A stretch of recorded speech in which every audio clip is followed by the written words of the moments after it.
Hello and welcome to JA's B Entrepreneurial Series Creative Problem Solving.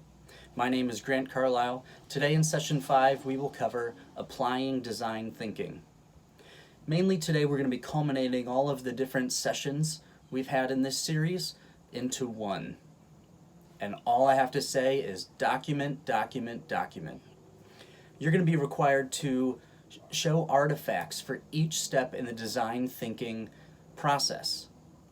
Now, during my master's in design thinking, we always were documenting, and it was a rule that in our notebooks we used pen and not pencil, and we didn't erase anything, we just crossed it out. By using a pen, you're required to go to a new page and keep the old one. You're required to cross something out, and you can't perfect it. You have to sketch a new one. Design is about iteration, which we've talked about and we've gone through. In the process of documenting the design thinking process, what you're able to do at the end is go back through and see what you've already covered.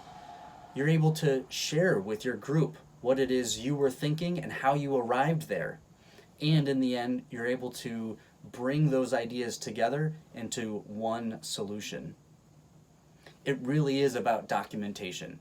And as you're working in a group, you have gotten to a certain place based on the feedback, based on the prototypes you made and the testing you did. And so where you might go off in one direction, your teammate hopefully goes off in another direction, and your third teammate goes off in another direction. Those aren't good or bad. What you need to do as a team is to walk each other through the directions you went and why. Because what you're going to end up doing is probably making a solution that has pieces and parts of all of your different ideas.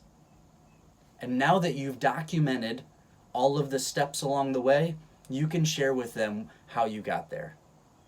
And then ultimately, when you build your solution, you're able to take those artifacts and implement them into a potential final solution. You've already made it. Why would you recreate it? So along the way, if you write down an idea and you throw it away, you now don't have that later to build your solution. And you don't know if someone else might think of the potential solution based on the one you didn't think was relevant.